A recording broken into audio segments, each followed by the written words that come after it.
How are you? I am Shalini Sharma in front of you. और आज हम स्टार्ट कर रहे हैं हार्शिप ब्लेंचर सिचुएशनल मॉडल।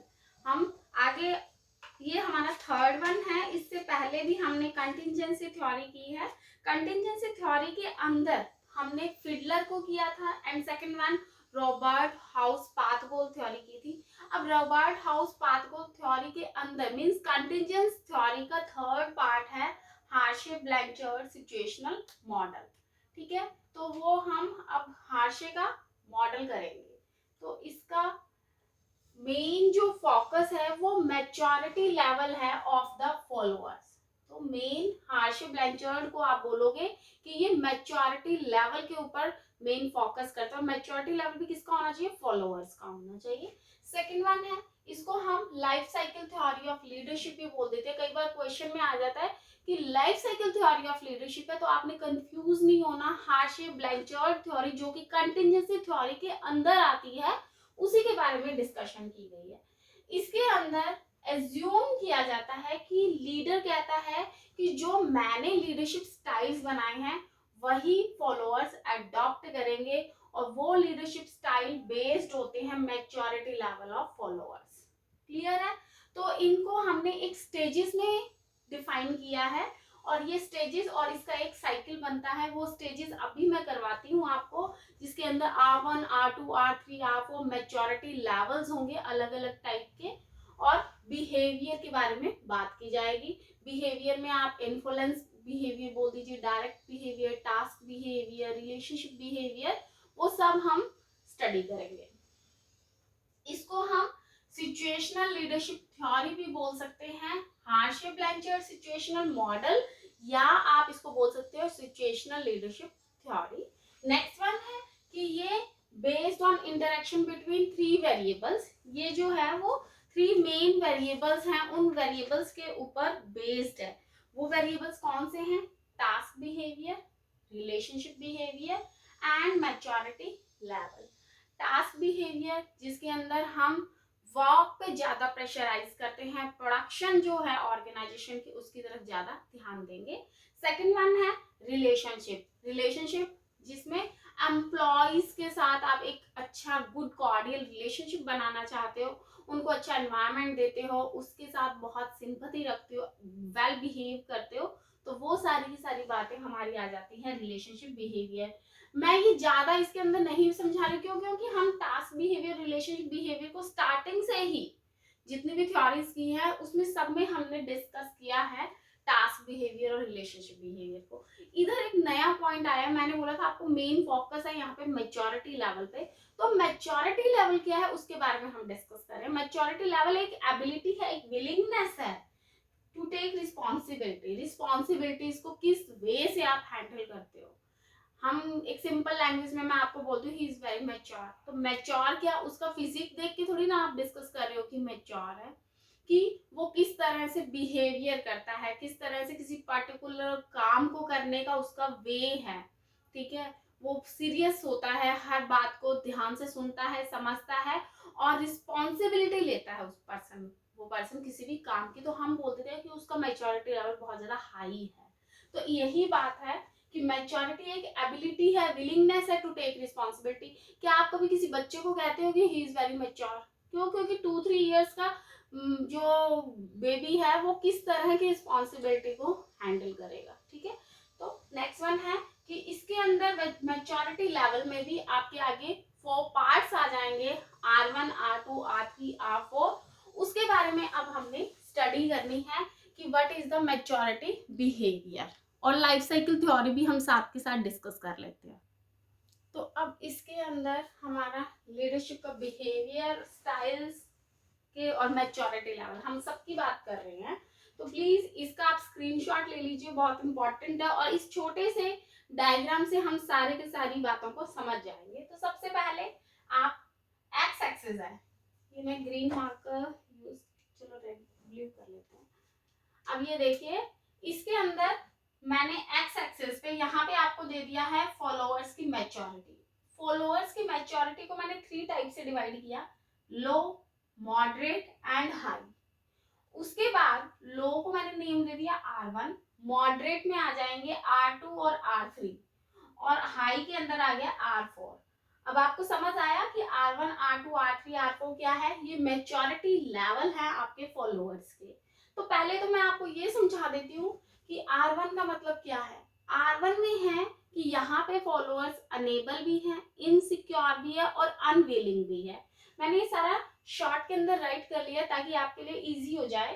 तो अनेबल, इनसिक्योर और अनविलिंग है, और ना ही ये कॉम्पिटेंट पर्सन है और ना ही ये कॉन्फिडेंट पर्सन है। मीन्स जो मैच्योरिटी लेवल यहाँ पे हो गया आपका लो, R1 लेवल जो है वो लो हो गया। नेक्स्ट वन है R2। R2 के अंदर अनेबल है फॉलोअर्स बट वो काम करना चाहते हैं, तो आप बोल दोगे unable but willing to do necessary task. Necessary task को वो करना चाहते हैं, मोटिवेटेड हैं बट उनके पास स्किल्स नहीं है। ठीक है, वो काम करना चाहते हैं, मोटिवेटेड भी हो जाते हैं लीडर से, बट उनके पास जो अप्रिशिएट स्किल्स होनी चाहिए उसकी लैकिंग है। नेक्स्ट वन, तो ये कौन से हो गए? मॉडरेट हो गए हैं, क्योंकि अगर आप काम करना चाहते हो तो आपको ट्रेनिंग के थ्रू, किसी भी थ्रू आपको काम करवाया जा सकता है। नेक्स्ट वन है R3। R3 भी मॉडरेट मैच्योरिटी लेवल है। R3 के अंदर आप एबल हो, काम कर सकते हो, बट आप अनविलिंग हो, आप काम करना नहीं चाहते हो, तो that is R3 maturity level. और R4 जो है वो हाई मैच्योरिटी लेवल है। ये हर लीडर चाहता है अपने फॉलोअर्स में। तो R4 में आप एबल भी हो, विलिंग भी हो, और आपके अंदर हाई लेवल ऑफ मैच्योरिटी है। तो यहाँ पे मैंने हाई ये नेम दे दिया। आई होप आपको R1, R2, R3 और R4 ये पॉइंट समझ आ गए हैं। अब ये था फॉलोअर्स की मैच्योरिटी। अब यहाँ पे मैंने इन्फ्लुएंस बिहेवियर कि किस तरह से लीडर्स इन्फ्लुएंस करेंगे। यहाँ पे सपोर्टिव बिहेवियर और रिलेशनशिप बिहेवियर है आपका y एक्सेस पे, और x एक्सेस पे है टास्क बिहेवियर और डायरेक्टिव बिहेवियर। ठीक है, अब हमने बात करनी है सबसे पहले टैलिंग में। टैलिंग में मुझे मालूम है कि R1 आएगा। ये देखिए, जो लो है वो R1 है, मॉडरेट में R2 और R3 आ जाएंगे सेलिंग और पार्टिसिपेटिंग के अंदर, और R4 जो बिहेवियर डेलीगेटिंग, ये देखिए बिहेवियर है डेलीगेटिंग, पार्टिसिपेटिंग, सेलिंग और टैलिंग। ठीक है, तो ये आपके, सॉरी ये स्टाइल्स हैं बच्चे, बिहेवियर तो इन्फ्लुएंस हो गया ना, ये टैलिंग स्टाइल है। ठीक है, सेलिंग भी स्टाइल, पार्टिसिपेटिंग स्टाइल और डेलीगेटिंग स्टाइल। तो अब टैलिंग स्टाइल में हमें मालूम है कि लो हो रहा है, R1 हो रहा है। अब ऐसा क्यों? क्योंकि अनेबल है, इनसिक्योर है, अनविलिंग है, ना वो काम करना चाहते हैं। तो हर चीज की प्रॉब्लम है। तो टैलिंग के अंदर आप लेके चलोगे कि यहाँ पे जब कुछ भी उनके अंदर नॉलेज नहीं है तो लीडर को हर तरीके की उन्हें डायरेक्शन देनी पड़ेगी। तो आप लिख सकते हो कि डायरेक्टिव बिहेवियर ऑफ लीडर, कि लीडर को सब कुछ उन्हें समझाना पड़ेगा कि आपने ऐसे नहीं ऐसे इस काम को करना है।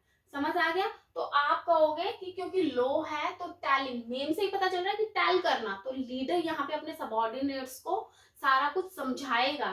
तो आप बोल दोगे कि डायरेक्टिव बिहेवियर। ओके, तो आप बोलोगे डायरेक्टिव बिहेवियर है, और टास्क जो है वो टास्क, अब उनसे काम तो ज्यादा लेना पड़ेगा ना, उनको समझाएंगे तो टास्क जो है वो भी काम करवाना पड़ेगा। और जो रिलेशनशिप है, ऐसे लोगों के साथ जो रिलेशनशिप है वो हमारा हो जाएगा लो। ठीक है, तो आप कहोगे कि रिलेशनशिप बिहेवियर जो है वो भी लो है, और मैच्योरिटी लेवल है वो भी हमारा लो हो जाएगा। क्लियर?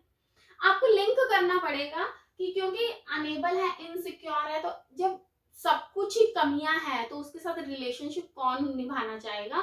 तो आपको यहाँ पे रिलेशनशिप ऐसे लोगों के साथ हमारा लो हो जाएगा, लीडर का फॉलोअर्स के साथ। सेकंड वन है सेलिंग स्टाइल। सेलिंग स्टाइल हमारा मॉडरेट है, इसके अंदर R2 अनेबल है बट वो काम करना चाहते हैं। जब कोई काम करना चाहते हैं तो हम उनको एनकरेज भी करते हैं। तो लीडर जो है यहाँ पे अपने एम्प्लॉयज को एनकरेज करेगा, सेलिंग स्टाइल के अंदर एनकरेज करेगा। वो लीडर जो है वो ज्यादा टाइम लगाएगा सजेशंस, या आप बोल सकते हो कि सुनने में। ठीक है, उनको सुनेगा, सबऑर्डिनेट्स को सुनेगा, और साथ ही साथ अब जब काम करना चाहते हो, मोटिवेटेड हो, बट स्किल्स नहीं है, तो यहाँ पे लीडर आपको ट्रेनिंग भी देगा, क्योंकि आप काम करना चाहते हो। जब काम करोगे तो आपको ट्रेनिंग भी मिलेगी ताकि आप एफिशिएंटली उस वर्क को करो। क्लियर है? आगे बात समझ। तो यहाँ पे और मैच्योरिटी लेवल जो है वो हमारा मॉडरेट हो जाएगा। क्लियर है बच्चे? नेक्स्ट वन है पार्टिसिपेटिंग। पार्टिसिपेटिंग में आप एबल हो बट अनविलिंग हो। काम आपको आता है लेकिन आप काम करना नहीं चाहते, तो इसमें जो लीडर है उसको इफेक्टिव होना पड़ेगा। इफेक्टिव होना पड़ेगा क्यों? क्योंकि आप तो काम करना नहीं चाहते हो, तो लीडर को इन्फ्लुएंस जो बिहेवियर है उसको हाई करना पड़ेगा। ठीक है, हाई करना पड़ेगा। और जो टास्क बिहेवियर स्टेज है वो यहाँ पे आपकी लो होगी। क्यों? क्योंकि टास्क बिहेवियर लो क्यों होना है? क्यों? क्योंकि यहाँ पे आप काम करना ही नहीं चाहते। जब कोई पर्सन काम नहीं करना चाहते तो उसको बार बार आपको मोटिवेट करना पड़ेगा कि please you can do, you can do. ठीक है, तो अभी ही वो उसका काम का वे बनेगा। और मॉडरेट लेवल जो है वो यहाँ पे मॉडरेट, मैच्योरिटी लेवल जो है वो यहाँ पे मॉडरेट हो जाएगा। और यहाँ पे उसको मोटिवेट करने के लिए हमें हाई एक्सटर्नल फोर्सेस लगानी पड़ेगी, क्योंकि आपकी वर्क जो है वो बहुत एफिशिएंट है, आप काम कर सकते हो। जब आप काम कर सकते हो तो मुझे आपको एक्सटर्नल फोर्सेस, जैसे कि आपको रिवार्ड्स देने पड़ेंगे। ठीक है, हो सकता है मैं आपको पनिश भी कर सकूं। ठीक है, तो एक्सटर्नल फोर्सेस बहुत ज्यादा लगाने पड़ेंगे, तब ही आप उस काम को कर सकोगे। क्यों? क्योंकि यू आर एफिशिएंट। ठीक है, जब आप एफिशिएंट होते हो तो ऑर्गेनाइजेशन आपको किसी भी तरह आपसे वो काम लेगी। नेक्स्ट वन है हाई। अब इसके अंदर जो मैच्योरिटी लेवल है वो तो बहुत ज्यादा हाई है, क्योंकि हमने ये मैच्योरिटी लेवल्स है ना, R1 R2 R3 R4, तो ये मैच्योरिटी लेवल हाई है। आप काम कर भी सकते हो, काम करना भी चाहते हो, तो इसमें जो लीडर है उसका रिलेशनशिप भी आपके साथ बहुत स्ट्रांग होगा। मोटिवेट भी वो आपको और ज्यादा हाई मोटिवेट करेगा कि और आप हाईली स्किल से वर्क को करो। और साथ ही साथ जो लीडरशिप का सपोर्ट है वो भी आपके लिए बहुत ज्यादा होगा, because you are very efficient and willing worker. Clear है बच्चे? तो ये थे हमारे फॉलोअर्स के मैच्योरिटी लेवल, बिहेवियर स्टाइल और हमारा जो भी स्टेजेस थे। ठीक है, तो ये इस तरह से हमने आज अपना हाशिए का स्टाइल भी, लीडरशिप थ्योरी भी हमने कर ली है। ये हमारी कंटिजेंसी थ्योरी का थर्ड पार्ट था। फोर्थ पार्ट के साथ मैं मिलती हूँ आपसे नेक्स्ट क्लास के अंदर। Please please like, subscribe and share my channel. बहुत मोटिवेशन मिलती है, ज्यादा से ज्यादा क्लासेस लेने का मन करता है, तो प्लीज आप लाइक, सब्सक्राइब और शेयर करना बिल्कुल भी ना भूले। अब मिलती हूँ आपसे नेक्स्ट क्लास के अंदर। Thank you so much, have a nice day, God bless you.